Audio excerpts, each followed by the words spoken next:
नमस्कार, आप देख रहे हैं जन एक्सप्रेस और मैं हूं आपके साथ लक्ष्मी मौर्य। जब शैम्पू सस्ता और रोटी महंगी हो जाए तो समझिए देश का बजट नहीं, भावनाएं चल रही हैं। ये हमारे शब्द नहीं है, ये शब्द है समाजवादी पार्टी के राष्ट्रीय अध्यक्ष अखिलेश यादव जी के। अखिलेश यादव ने एक प्रेस कॉन्फ्रेंस में केंद्र और राज्य सरकार पर जमकर निशाना साधा। उन्होंने कहा कि सरकार को ये तक समझ नहीं कि जीएसटी क्या है और कैसे लागू किया जाना चाहिए। जो लोग खुद जीएसटी को नहीं समझते वही इसका प्रचार कर रहे हैं। उन्होंने जनता से सवाल किए कि चीजों के दाम 50% कम हुए, लेकिन क्या ये सच में हुआ? क्या रोटी, दूध, सब्जी जैसी जरूरी चीजें सस्ती हुई हैं? अखिलेश यादव का मानना है कि सरकार ने इन जरूरी चीजों पर भी जीएसटी लगाकर गरीबों पर बोझ डाला है।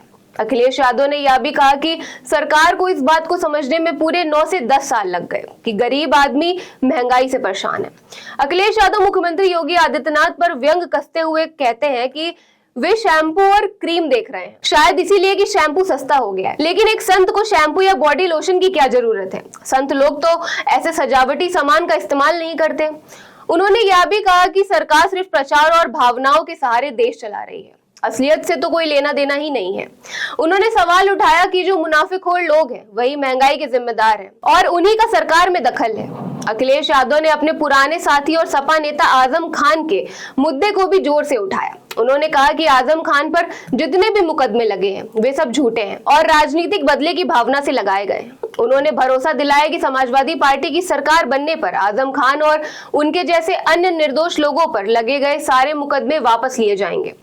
उन्होंने आरोप लगाया कि बीजेपी सरकार ने अपने नेताओं के मुकदमों को चुपचाप वापस ले लिया, यहां तक कि मुख्यमंत्री और डिप्टी सीएम के भी केस हटा दिए गए, लेकिन विपक्ष के नेताओं को लगातार प्रताड़ित किया गया है। अखिलेश यादव ने कहा कि आजम खान को कोर्ट से न्याय मिला है, लेकिन ये न्याय उन्हें बहुत देर से मिला। अखिलेश यादव ने कहा कि बीजेपी ने सत्ता में रहकर कानून का दुरुपयोग किया है और अपने विरोधी को झूठे केसों में फंसाया है। उन्होंने जनता से अपील की कि वे इस अन्याय को समझें और आने वाले समय में ऐसी सरकार को हटाएं जो सच्चाई और इंसाफ के रास्ते से भटक चुकी है। अखिलेश यादव ने तीसरे बड़े मुद्दे के तौर पर जातिवाद और भेदभाव पूर्ण सरकारी नियुक्तियों पर भी बात की। अखिलेश यादव के अनुसार आज सरकार में अपने ही जाति के लोगों को प्रमोट किया जा रहा है। अधिकारी भर्तियों से लेकर ठेकों तक में सिर्फ अपनी जाति के लोगों को आगे बढ़ाया जा रहा है।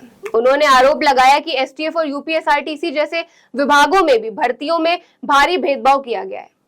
15 में से 11 भर्तियां एक ही जाति के लोगों को दी गई हैं। अखिलेश यादव ने कहा कि ये जो सिस्टम है ये बाबा साहब अंबेडकर और डॉक्टर लोहिया के विचारों के खिलाफ है। बाबा साहब ने हमेशा जातिवाद के खिलाफ आवाज उठाई है और एनिहिलेशन ऑफ कास्ट जैसी रचना में बताया था कि जाति किस तरह से समाज को तोड़ती है। आज भी दलितों और पीड़ितों को अपमान झेलना पड़ता है, मूर्तियां धुलवाई जाती हैं, घरों में प्रवेश रोका जाता है। ये सब जातिगत भेदभाव की निशानियां हैं। उन्होंने मीडिया की आजादी पर भी सवाल उठाते हुए कहा कि अगर कोई चैनल सरकार के खिलाफ सच दिखाता है तो उसके हेड को हटा दिया जाता है, अखबारों तक को कंट्रोल कर लिया जाता है। उन्होंने कहा कि जब तक बीजेपी की सरकार रहेगी तब तक न्याय नहीं मिलेगा, इसलिए जनता को आगे आकर बदलाव लाना होगा। अखिलेश यादव ने कहा बहुत हो गए घोटाले, अब तो खुद सरकार ही एक घोटाला बन चुकी है। तो ये सवाल सिर्फ जीएसटी का नहीं है, सवाल है आपकी थाली का, आपके खर्च का, आपके हक का। सवाल ये है कि अगर एक नेता अपने मुकदमे को खुद हटा सकता है तो आम आदमी को इंसाफ क्यों नहीं मिलता?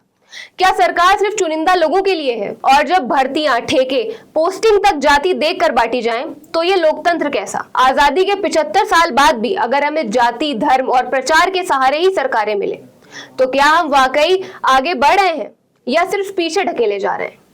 इस प्रश्न पर विचार करें और देखते रहें जन एक्सप्रेस। धन्यवाद।